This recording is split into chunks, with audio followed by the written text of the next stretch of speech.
Hi, everyone. Welcome to this week's edition of the WION-VOA Co-production. I'm your host, Susan Tehrani, coming to you live from New York City. We begin this week with a closer look at the intersection of U.S. foreign policy and the presidential elections. The Uncommitted National Movement that began as a protest against President Joe Biden's policies on the war in Gaza last week announced that they will not endorse Vice President Kamala Harris, the Democratic presidential candidate. Another pro-Palestine group, Abandon Harris, says that they're working to ensure her defeat. Could these movements impact election results in battleground states? Well, White House Bureau Chief Patsy Widakuswara from VOA brings us this report. Dearborn, Michigan is known as the Arab capital of America. In this Arab-majority city in a state that is home to almost 400,000 Arab Americans, many are angry over U.S. policies on the war in Gaza. I'm not happy with what's happening, and I'm not really hopeful anything is going to change anytime soon. Even if Kamala Harris comes into play, I don't think she's going to be capable to do a whole lot of change. I will not be silent. Kamala Harris's campaign has been targeting Dearborn with ads showing her sympathy to the suffering in Gaza. Vice President Harris has chosen a side. But a political group with Republican ties is also targeting those voters with ads highlighting Harris' support for Israel and the Jewish faith of her husband, Doug Emhoff. We can trust she'll always support Israel. The ads appear aimed at the 100,000 Michiganders who voted uncommitted in the Democratic primary election to protest the Biden administration's support of Israel's military campaign. When Harris visited Michigan last week, the Uncommitted National Movement announced they will not endorse her. Myself, a Palestinian American, that, I've been a lifelong Democrat. I would love to be part of the voting bloc that elects the very first Black female president. But Vice President Harris has not shown me that she will protect people I care about. Harris says she supports both Israeli security and Palestinian rights. President Biden and I are working to end this war such that Israel is secure, the hostages are released, the suffering in Gaza ends, and the Palestinian people can realize their right to dignity, security, freedom, and self-determination. While not endorsing Harris, the Uncommitted group also opposes Donald Trump, who they fear is even more supportive of Israel. When I'm back in the Oval Office, I will support Israel's right to win its war on terror. They have to have a right to win the war. Another pro-Palestinian group, Abandon Harris, says it's working to ensure her defeat, even if it means a Trump victory. I don't think there's any difference in policy when it comes to Palestine or foreign policy when you talk about these two. They're equally evil. So it doesn't really matter to me. Abandon Harris is encouraging voters to support anti-war third-party candidates, such as Green Party nominee Jill Stein. In the swing state, Harris and Trump are now virtually tied in the polls. Biden won Michigan in 2020 with only 154,000 votes more than Trump. In 2016, Trump won the state over Hillary Clinton by just under 11,000 votes. But losing votes over Gaza may not necessarily mean Harris loses Michigan. The United Automobile Workers Labor Union, a key political force in the state, has endorsed her, and her campaign is working to boost support from Black voters. If the Black turnout goes up and every American voting goes down for the Democrats, will those cancel each other out? I don't know.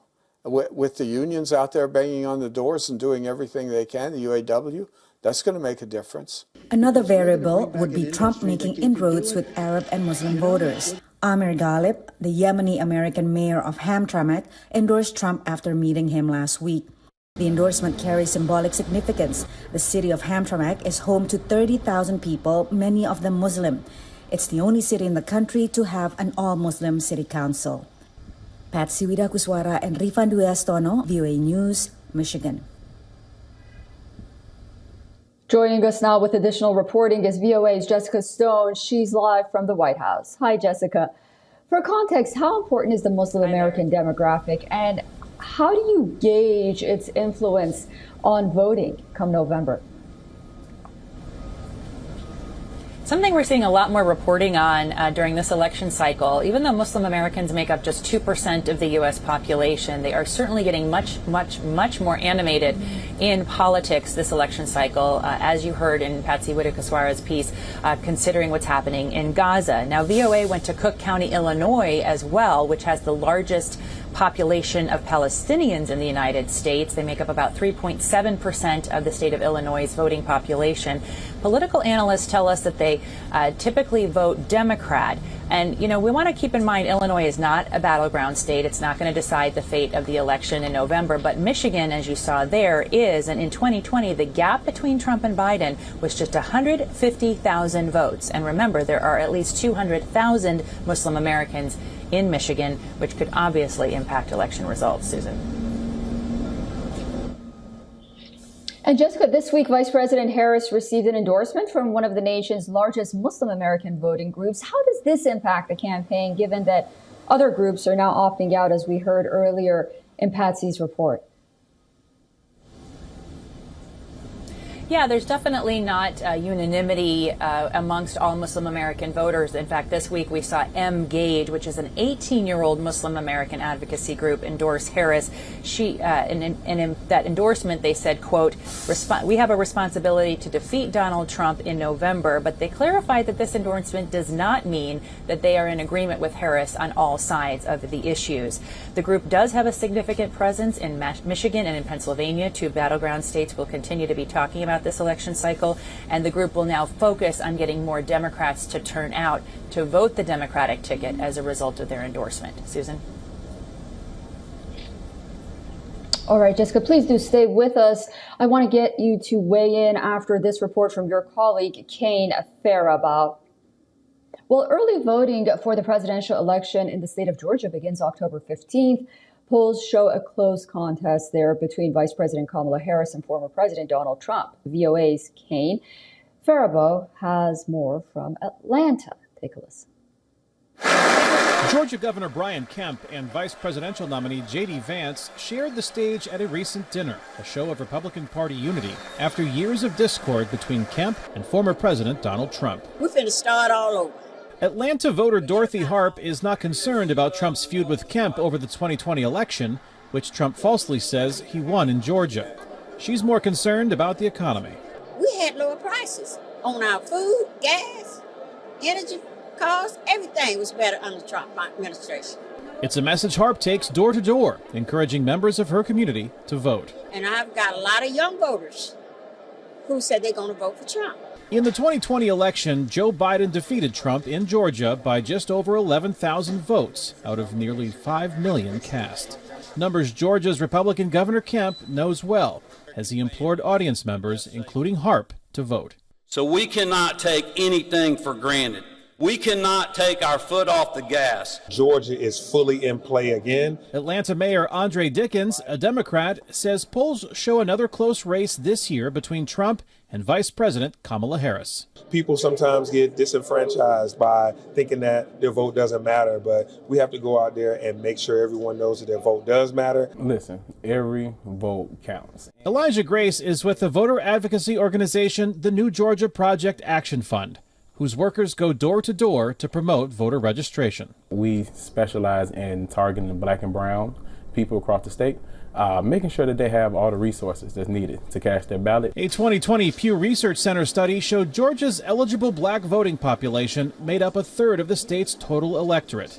Exit polls in 2020 showed 88% of black voters chose Biden, but recent polls show Democrats losing ground in this close contest. Both sides understand that roads lead through Georgia. When the race was between Biden and Trump, Grace noticed a lack of enthusiasm among potential voters. And since the Democratic ticket has changed, we have seen a strong uptick in support for Vice President Kamala Harris. She's at the intersection of color and gender. Bernice King, daughter of civil rights leader Martin Luther King Jr., believes Harris appeals to voters previously considering sitting on the sidelines. Frankly, just speaking as a woman, you know, I think this is a season where we're seeing more and more women emerge in the critical places of leadership. Leadership is motivating Harp to back Trump, and she's working to bring others along with her as Republicans focus on inflation and cost of living concerns. I have already committed to taking some of the people I know to the polls. I said, if you ain't got a way to get there, I'll get you there. Polls open in Georgia for early voting on October 15th. Kane Fairbaugh, VOA News, Atlanta.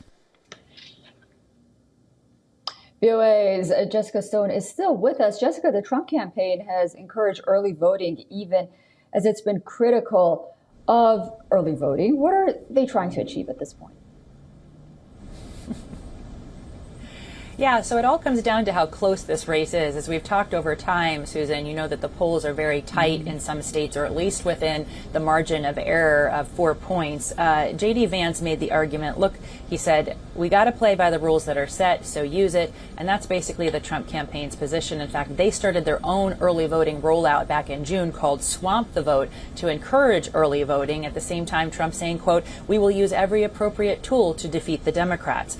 Why? Again, because the election is so tight, and especially in the 7 or so states that will probably decide the election. These, of course, are the battleground states, some of them in the South, like Georgia, others in the Midwest, like Michigan. And according to the Center for Election Innovation and Research, a total of 39 states across the country are offering early voting and in-person early voting to their constituents, among them the battleground states. So polls have Harris and Trump polling within the margin of error. It's really going to be a get-out-the-vote campaign which whoever wins will probably do so because of the numbers of people they got out to vote, not only in early voting, but also on Election Day. And we know that Democrats have historically been more powerful at getting out the vote to early voting early as opposed to on Election Day. We'll see if the Republicans can catch up under this Swamp the Vote initiative.